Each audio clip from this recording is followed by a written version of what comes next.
امریکہ میں ایک مسلمان نوجوان دفتر میں کام کرتا تھا۔ اسی دفتر میں کام کرنے والی ایک امریکن لڑکی سے اس کا تعلق بن گیا اور اس کی محبت اس لڑکی سے اتنی زیادہ بڑھ گئی کہ اس نے محسوس کیا کہ اب میں اس کے بغیر نہیں رہ سکتا۔ لہٰذا اس نے اس کے ماں باپ کو پیغام بھیجا کہ میں آپ کی بیٹی سے شادی کرنا چاہتا ہوں۔ اس کے ماں باپ نے لڑکے سے کہا، ہم اپنی بیٹی کی شادی تم سے کروا تو دیں گے، مگر ہماری ایک شرط ہے کہ ہم عیسائی ہیں اور تم کو بھی اپنا دین چھوڑ کر عیسائی بننا پڑے گا۔ ماں باپ سے تعلق ختم کرنا پڑے گا۔ تم اپنے ملک واپس نہیں جاؤ گے۔ جس سماج میں تم رہتے ہو ان سے تم بالکل بھی نہیں ملو گے۔ اگر تمہیں یہ سب شرطیں منظور ہیں تو ہم اپنی بیٹی کی شادی تم سے کر دیں گے۔ وہ لڑکا اپنے جذبات میں اتنا دبا ہوا تھا کہ اس اللہ کے بندے نے ساری شرطیں قبول کر لیں۔ ماں باپ سے رشتہ ختم، عزیزوں سے قریبی لوگوں سے رشتہ ختم، ملک سے رشتہ ختم، اور جس سماج میں رہتا تھا ان سے رشتہ ختم، حتیٰ کہ وہ عیسائی بن کر عیسائیوں کے ماحول میں زندگی گزارنے لگا اور اس نے اس لڑکی سے شادی کر لی۔ جب اس کے مسلم دوستوں کو اس کے بارے میں پتہ چلا تو وہ بڑے پریشان ہوئے۔ کبھی کبھی وہ اس کو تلاش کرنے کی کوشش کرتے، مگر وہ لڑکا اپنے دوستوں سے ملنے سے بھی گھبراتا۔ کبھی کہیں سے کسی کو دیکھ بھی لیتا تو دور سے ہی کترا جاتا۔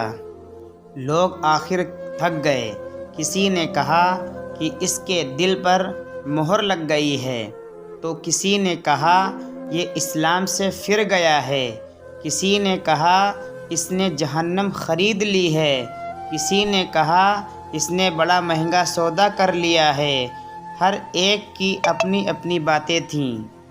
3-4 سال اسی حالت میں گزر گئے، یہاں تک کہ دوست احباب سب کی یادداشت سے بھی نکلنے لگا۔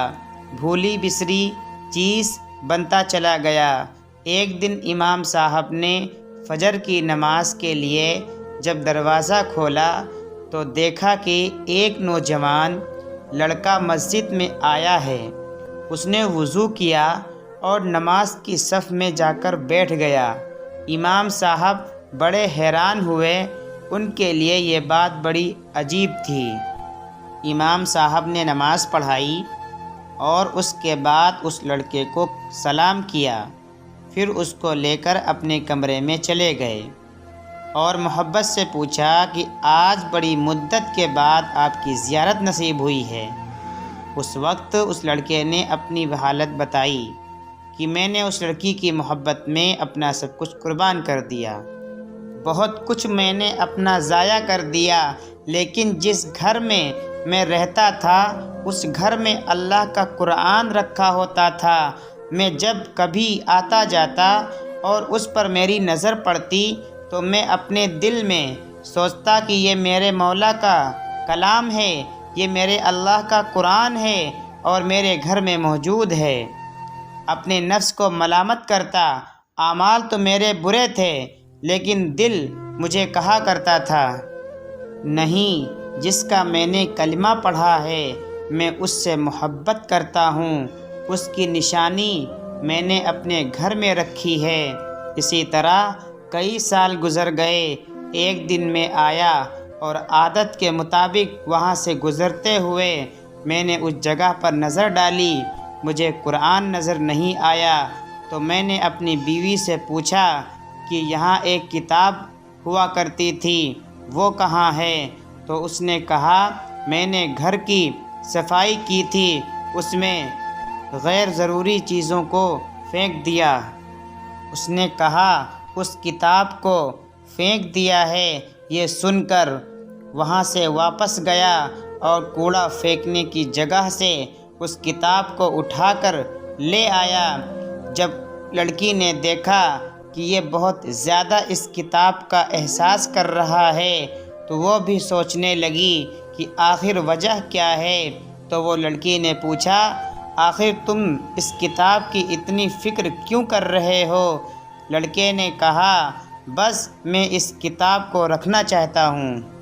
اس لڑکی نے جب دیکھا کہ یہ کتاب تو عربی میں ہے، کوئی نہ کوئی تعلق اس کا اسلام سے ہے، تو اس نے کہا، دیکھو اس گھر میں یا تو یہ کتاب رہے گی یا پھر میں رہوں گی، تمہیں اس میں سے کسی ایک کے بارے میں فیصلہ کرنا ہوگا۔ وہ کہنے لگا کہ جب لڑکی نے یہ کہا تو میرے لیے یہ زندگی کا عجیب وقت تھا۔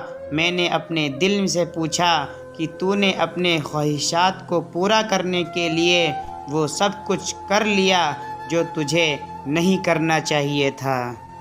آج تیرا رشتہ پروردگار سے ہمیشہ کے لیے ٹوٹ جائے گا۔ اب تو فیصلہ کر لے کہ تو اس کو چاہتا ہے یا اس کے پروردگار کو چاہتا ہے۔ جب میں نے دل میں یہ سوچا تو دل سے یہ آواز آئی کہ نہیں، میں اپنے مولا کو کبھی نہیں چھوڑ سکتا۔ میں نے لڑکی کو طلاق دے دیا۔ پھر میں نے دوبارہ کلمہ پڑھا اور اب میں ہمیشہ کے لیے پکا مسلمان بن چکا ہوں۔ اللہ کا احسان ہم پر۔ دوستوں، اگر آپ کو ہماری یہ پوسٹ پسند آئی ہو تو برائے مہربانی پوسٹ کو شیئر ضرور کر دیں۔ خدا حافظ۔